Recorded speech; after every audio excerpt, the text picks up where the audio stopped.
के रूप में विराजमान धनाराम जी प्रजापति साहब पीसीबी स्कूल प्रिंसिपल, हमारे 133 केवी जीएसएस के एन साहब, हमारे मेरे पुराने साथी हरिराम जी मेघवाल साहब, सम्मानित मंच, आए हुए सुजानगढ़ के सुजान नागरिकों, छात्र छात्राओं और पूरा स्टाफगण, आज इस बात की खुशी है कि इस औद्योगिक संस्थान परिसर में मैं कई बार आ चुका हूं, लेकिन प्रोग्राम की लिहाजा से आज आया हूं और यहाँ आकर बहुत खुशी हुई है। ये साहित्य इस संस्था की स्थापना 1998 के लगभग हुई थी और मान्यता के ये बार संस्था मानी जाती थी। बच्चे बच्चियाँ पढ़ने के लिए यहाँ आते नहीं थे, बहुत ही कम संख्या थी और ये सोचकर नहीं आते थे कि ये सुजानगढ़ से काफ़ी दूर पड़ती है, मान्यता बाहर है, इसलिए छात्र छात्राओं को पढ़ाई से वंचित भी रहना पड़ता था।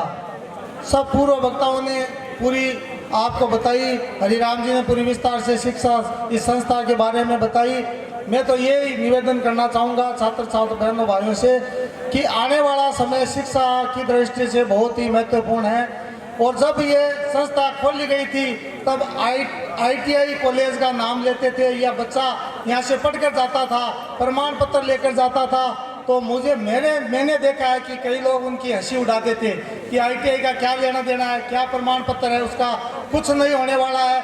लेकिन 2005 के बाद अब तक जो ITI कॉलेज या संस्थाओं से जो बच्चे बच्चियाँ पढ़कर गए हैं वो ही नौकरी लगे हैं, चाहे बिजली विभाग की बात हो, चाहे पानी वाटर वर्क्स की बात हो या अन्य जो प्राइवेट कंपनियां हैं या विदेश में नौकरी करने की बात है।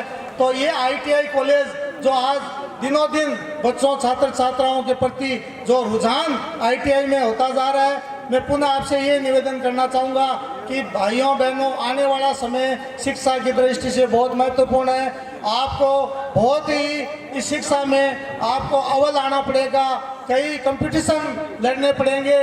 तो अभी जो ITI का माहौल है, अभी ITI जो सरकारी जो मध्यम वर्ग के जो बच्चे बच्चियाँ हैं वो उच्च शिक्षा लेने में असमर्थ नहीं है, लेकिन पूरी सरकार, राजस्थान की सरकार, माननीय गहलोत साहब की सरकार आपको इतनी सुविधाएं दे रहे हैं कि आप फ्री शिक्षा प्राप्त कर सकते हैं। अनेक प्रकार की फैकल्टियां चल रही है, उनमें आप सुविधाएं लेकर यहाँ प्रशिक्षण प्राप्त करके नौकरी लग सकते हैं। 15 छात्र छात्राएं बिजली विभाग अन्य विभागों में नौकरी लग चुके हैं। तो मैं पुनः आपसे ये निवेदन करना चाहूँगा कि आप समय को गंवाएं नहीं, जाया नहीं करें, इस समय का सदुपयोग करें और आप अपने माता पिता का, परिवार का, शाला का, संस्था प्रधान जी जो हमारे ख्याली राम जी यहाँ के संस्था है, वो मेरे रिश्तेदार भी है, मैं उनका भी बहुत बहुत आभार व्यक्त करना चाहूँगा कि ऐसा लग रहा है कि ITI कॉलेज में नहीं, IIT कैंपस में कोई प्रोग्राम चल रहा है। इतनी शानदार व्यवस्था है, इतनी तगड़ी बिल्डिंग है, इतना तगड़ा मैनेजमेंट है और छात्र छात्राओं का जो अनुशासन है वो काबिल तारीफ है। इन्हीं भावनाओं के साथ मैं पुनः आपका बहुत बहुत आभार व्यक्त करना चाहूँगा।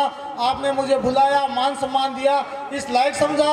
इन्हीं भावनाओं के साथ पुनः पूरी औद्योगिक स्टाफ को, छात्र छात्राओं को बहुत बहुत बधाई। जय हिंद, जय भारत। ग्रेजुएशन किए हुए बच्चे बहुत ज़्यादा आजकल भीड़ हो गई है। ITI किया हुआ बच्चा बहुत ही कम चांस में बेरोजगार रहता है। तो आपने ITI का महत्व और शिक्षा का महत्व बताया।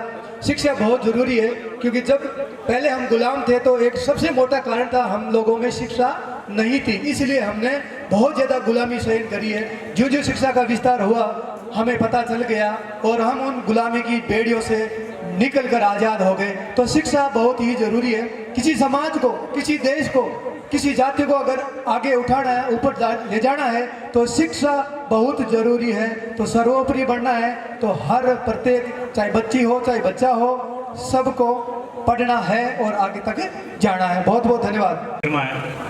जयंती समारोह की अध्यक्षता कर रहे हमारे राजस्थानी भाषा की पुरोधा डॉक्टर घनश्यामनाथ जी कछावा साहब, जो अब केवल हमारी सुजानगढ़ की ही धरोहर नहीं है, संपूर्ण राजस्थान के लिए आपको चयनित किया गया है। राजस्थानी भाषा साहित्य और संस्कृति अकादमी में आप उदयपुर में विराजते हैं और राजस्थानी भाषा की जो समस्या है राष्ट्रीय स्तर पर इसको पहचान मिलनी चाहिए, उसके लिए आप पूरे राजस्थान की आवाज़ बनकर बैठे हैं। तो निश्चित रूप से हम गौरवान्वित हुए हैं। हमारे संस्था के संस्था प्रधान प्रिंसिपल साहब ख्यालीराम जी, नगर परिषद सुजानगढ़ के पूर्व सभापति बाबूलाल जी कुलदीप साहब, जोधपुर विद्युत वितरण निगम लिमिटेड के सहायक अभियंता प्रजापति जी, आप भी एक विशिष्ट योग्यता रखते हैं। बिजली विभाग तो केवल बिजली ही देता है, लेकिन आप बिजली देने के साथ साथ पर्यावरण संरक्षण में भी कितना अमूल्य योगदान दे रहे हैं। अभी कुछ ही दिनों पहले राज्य स्तर पे आपको पर्यावरण संरक्षण के लिए, वृक्षारोपण के लिए सम्मानित किया गया है विभाग के द्वारा। बिजली विभाग है वो किसी को अच्छे पावर ग्रिड बनाने के लिए तो सम्मानित करता है, लेकिन पर्यावरण संरक्षण में इन्होंने इतना काम कर दिया कि उच्चाधिकारियों को सोचना पड़ा कि यार हमारा साथी इतने शानदार पावर ग्रिड भी बनाता है, उसके बाद में इतना शानदार परिसर है वो मेंटेन कर रखा है। हजारों पेड़ है इन्होंने अपने परिसर में भी और पूरे सुजानगढ़ के आसपास के क्षेत्र में लगाए हैं। कवि हरिराम जी भी हमारे बीच विराजित हैं, आपका भी मैं शुक्रिया अदा करना चाहूँगा। विद्वान और विदुषी स्टाफ साथियों और प्यारे विद्यार्थियों, ज़्यादा बोलने का मैं अधिकारी तो नहीं हूँ, क्योंकि जो 2 घंटे लेट आता है उसको 2 मिनट भी बोलने का अधिकार किसी तरह का रह नहीं जाता है। फिर भी इन्होंने मेरी गलती को क्षमा करते हुए मुझे यहाँ मौका दिया है, तो मैं आभार व्यक्त करता हूँ। प्यारे विद्यार्थियों, आप ITI के स्टूडेंट हो और कुछ ने परीक्षा उत्तीर्ण कर ली है, अपनी जो भी ट्रेड है उसकी योग्यता हासिल कर ली है। अब आप ये मानो कि आप अन्य जो विद्यार्थी हैं उनमें शामिल नहीं हो। जब यही दीक्षांत समारोह सुजला कॉलेज में हो, लोहिया कॉलेज में हो या अन्य किसी एकेडमिक जो कॉलेज है उसमें यदि दीक्षांत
कानाराम जाखड़ के बाद है मोहम्मद रफ गुर्जर,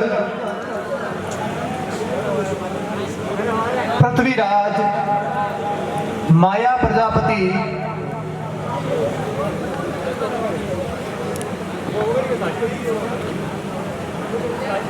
असलम खान, चुन्नीलाल शर्मा, दिनेश, पूनम कंवर, सभी साइन करें अपने। पूनम कंवर, पुरी गोस्वामी, अदृश, अनीता कुमारी,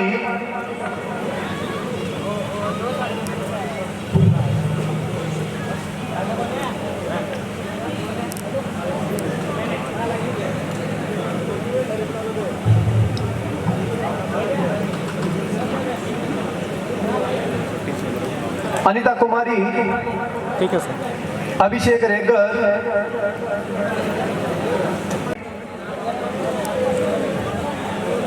रक्षित, मुस्कान चौधरी, ठीक है सर, मुस्कान के बाद में सांवरमल नायक,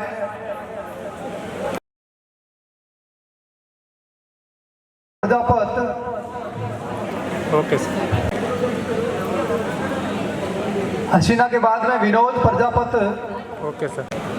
ऋषभ बागड़ा ओके सर। और मनीषा वर्मा, बिल्कुल यार। जिन्होंने सर्टिफिकेट लिया है ओके सर। वो रजिस्टर में अपने सिग्नेचर जरूर करें। हाँ जी।